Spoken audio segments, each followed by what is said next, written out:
Hello everyone. Welcome back to our Flutter chat app tutorial series. I am Noman Nisar and in this episode we are diving into the nitty and gritty of app development. We will be designing the essential login page for our chat application.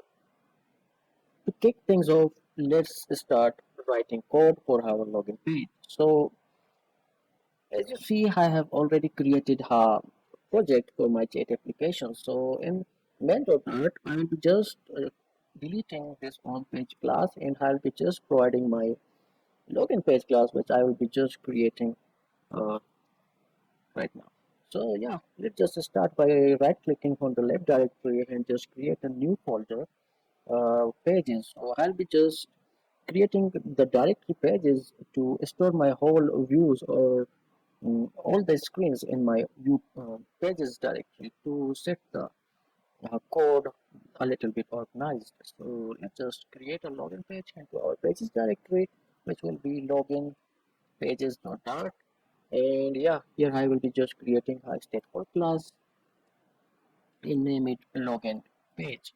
And here I'll be just using a scaffold widget and just save this. And now I'll be calling my login page here, login page.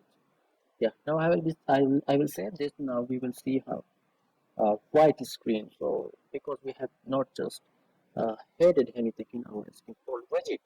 So yeah, the body part we will be using a big big column. So in this column we will be doing all the steps here. So in the very first step we will be just captivating hip logo to make your hip memorable.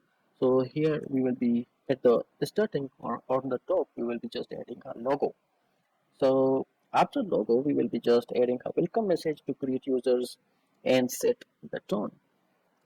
Welcome back message. And the next we will be just creating a user friendly email and password text fields. So the first one will be email text form field and the other one will be the password text. So yeah, now after that we will be just creating a sign in button to trigger the authentication process. Here will be the sign in button, and at the last we will be just adding a not a member option to navigate to the registration page. Not a member. Yeah, on the logo part I will be adding a icon of a message. So you can add a extra logo here, but I will be just adding an icon, which will be icons dot message here, message, and I'll be just resizing it to 80 to look a bit bigger the size of logo. So as you see, it went to the top left corner. So I want to make this into center. So let's just wrap our column widget into the center widget,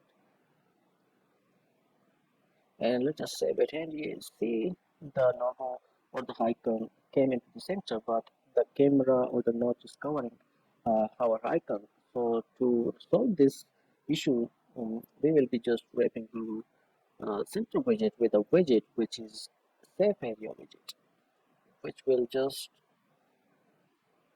bring all the steps under the safe area. So here you go, we are done uh, by creating a logo here. So we will be just moving all the steps into the center. So for that we will be using the column property, which is main axis alignment, main axis alignment of center. So all the things we write in the column widget will be in the center of our application. So yeah, basically we are done with creating a logo. We have used an icon here for our logo. So now let's just come back to our welcome message. We will be writing a welcome message for the users. So here we will be just creating a simple text with it. Welcome back, please log into your account. Yeah, I'll be saving this and we will see a message under our logo.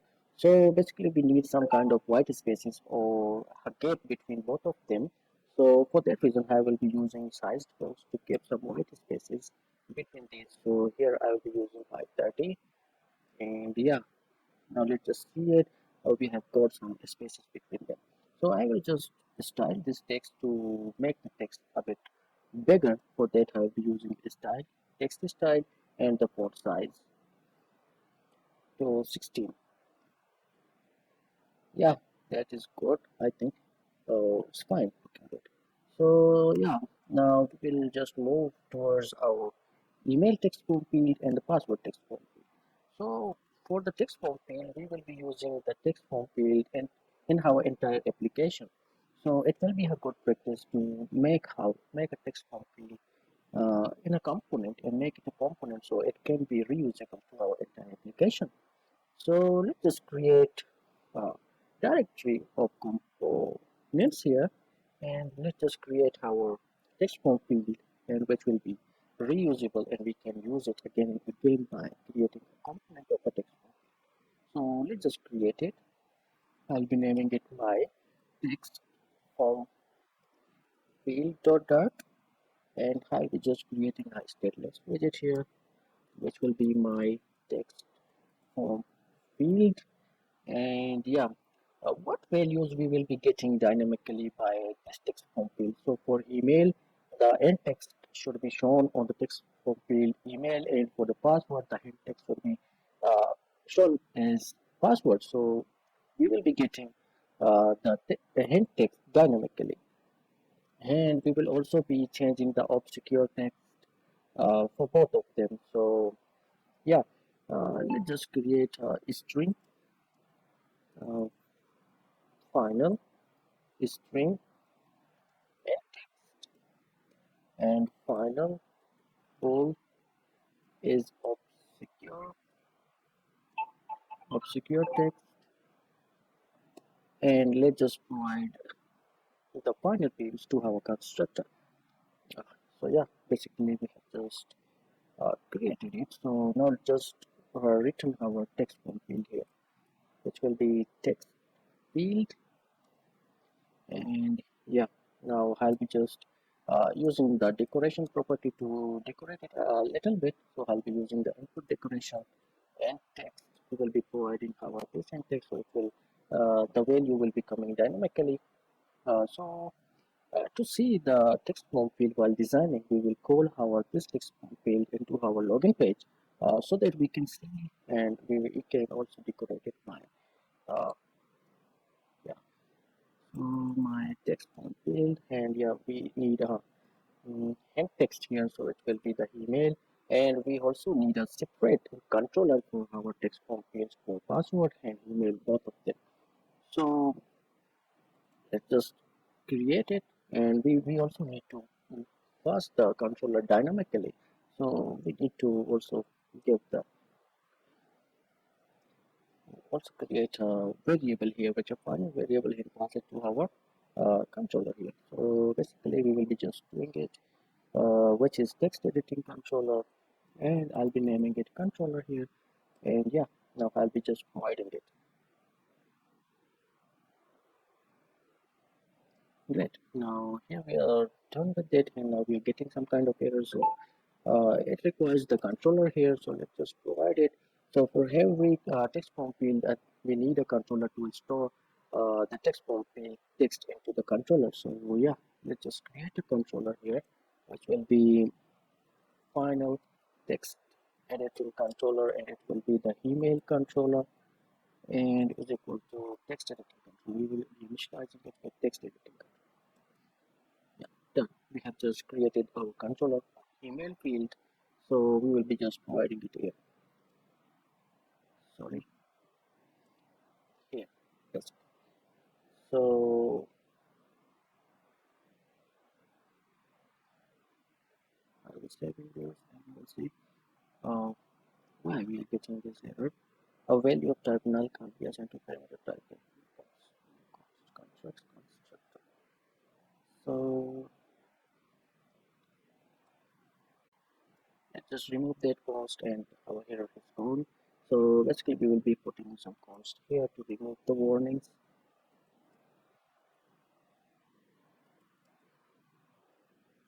Great. So yeah, now let's go back to our text component and design it a bit, and I'll be providing our controller here, which will be this controller, sorry, this controller basically. So the value will be coming dynamically and set it to this controller. So obscure text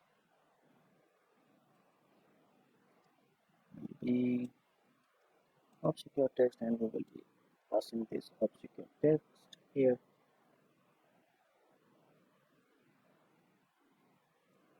And yeah, let us give it some kind of borders. We put decoration, yeah, border, which will be a outline border, border side, and we will be giving some border side. Yeah, now our text font field is border from all sides. So yeah, let's just give some paddings to it because the both sides horizontally it is touching the screen, so it is not looking good. So yeah, we will be just giving some kind of paddings here to our column widget padding, and I'll be giving symmetry because we need padding and horizontal. So I'll be just giving 50, and yeah, it's looking good. So we also need some kind of spaces between this welcome message and this email text form field. So let's just copy this sized box and just paste it here. Yeah, you're good. Now I'll be just adding some fill colors in our text form field, which will be fill color colors dot gray dot 300 will be fine, I guess, and I'll make fill to true. So it should fill some kind of colors here. So yeah, now it's looking good. Right. So we are done with creating our email text form field. So I'll be just copying this and pasting this into my password for creating our password text form field. And here you go. Now we are seeing two text form fields. So the hint text for both is email. So I'll be just changing this email to my password. And now I'll make the obscure text true because now on the password text form field, if user types something, so it should be obscured.